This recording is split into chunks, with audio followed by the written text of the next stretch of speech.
Attacks. Before I start, I request you to subscribe my channel.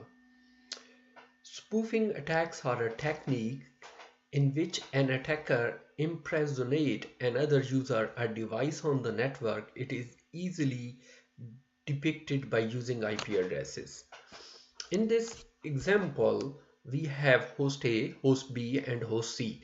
Host A and host B are having conversation, and A's address is 10.1.1.1, B's address is 10.1.1.2, and C starts talking to B and says his address is 10.1.1.1.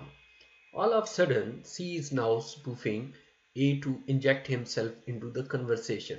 This is an example of spoofing attack. We are fooling or pretending to be someone that we are not. Now, that is just one type of spoofing. IP spoofing, ARP is another method.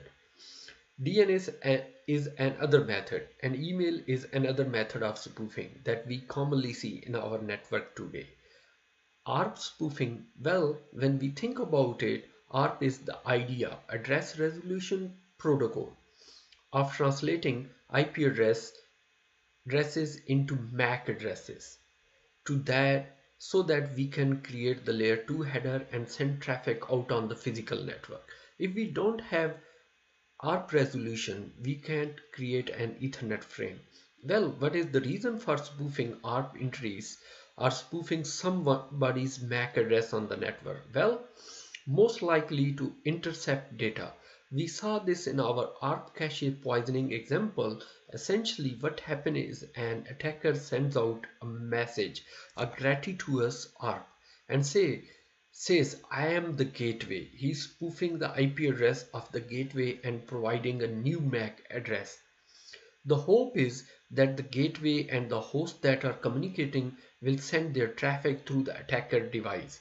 So the host updates his ARP cache and now forwards traffic to the attacker, who forwards traffic then onto the default gateway to avoid visibility and detection. He can also, as an attacker, spoof or send out gratuitous ARP for the host so that the gateway returns traffic to him. Creates a man-in-the-middle attack, of course, but at the same time it is an example of ARP spoofing. This attacker can run that from his machine locally on the network. There are compromised hosts and he can do it remotely, so it's kind of nasty. Now, mitigating these attacks, well, you have got tools like Snort and ARP Watch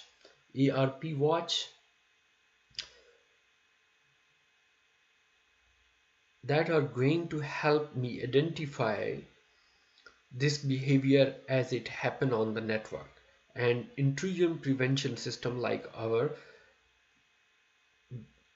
IDS IPS that are running Snort are going to be able to identify some of this for us. But we can also use dynamic ARP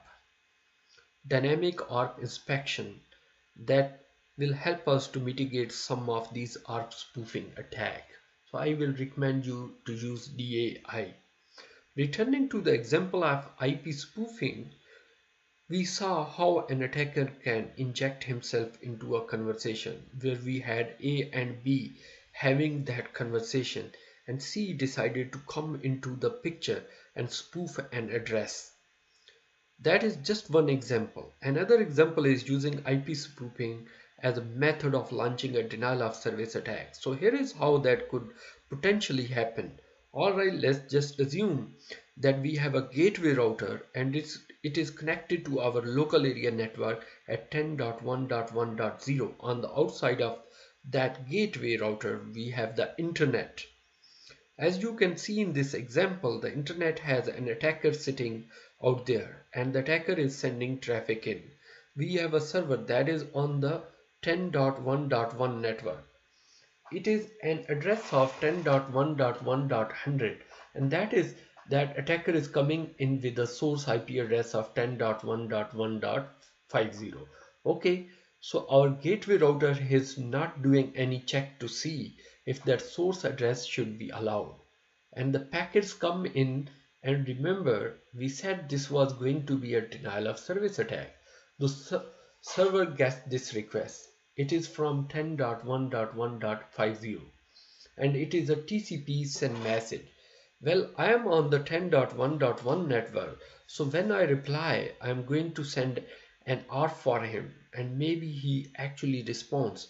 Maybe there really is a 10.1.1.50 address sitting out there, but let's say he responds and I get our ARP resolution. So I know who he is, but then I send a TCP, the send ACK, and this guy is like, what are you talking about? I don't know what is going on here. Well, now we have got this whole issue of this internal server is having session that keep getting set up and reset. The server would send a TCP reset back, a reset, and say, hey, reset that connection. I didn't try to open it. And if this keeps happening over and over again, well, now you have got some problem. That server is sitting here servicing all of these requests and these reset messages for no reason. The other alternative is that the source IP address that is spoofed come off a Bogon list and it is not used on the internet, or it is one of the other addresses like 192.168.1.x. And as that packet comes in, we don't check. We try to reply back to it. Nobody ever replies back because it was a spoofed address. And then I consume all of my resources. So again, another example of how this can be used as a denial of service attack by simply spoofing the source IP address or pretending to be someone that we are not.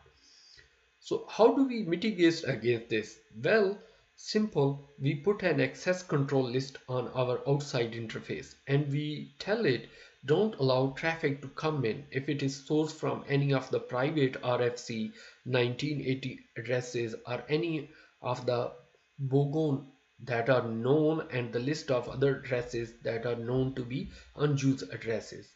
The ones that are used for documentation and things along those lines. Reserve address space 127.0.0 and so on. That will help us to mitigate against IP spoofing to the network or on the network. Okay, another method of spoofing is DNS spoofing. This is where the attacker is going to change the host name to IP mapping by compromising a DNS server. This attack spoof response from the DNS server. After successful sniffing the packet capture of the attacker can guess the sequence number. This does require additional attacks like a man-in-the-middle attack.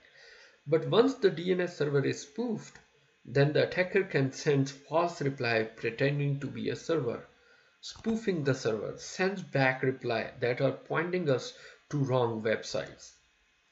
Now we can mitigate this by using something known as DNS security, adding detail certificate and security certificate as well, and again strong access control inbound on our network to make sure that we are not changing or that we are not allowing any address to be sourced from the outside that we should not see.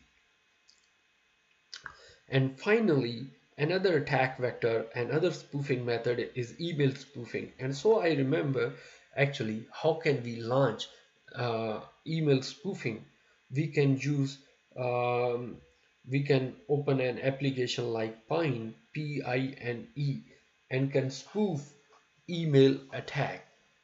I can pretend to be someone else and send email that it is coming from, for example, from Gmail. So, but now you see most of the time email spoofing isn't going to come from a user who is opening Pine on a network and sending out emails messages. That is not generally how they are going to craft this type of an email spoofing attack.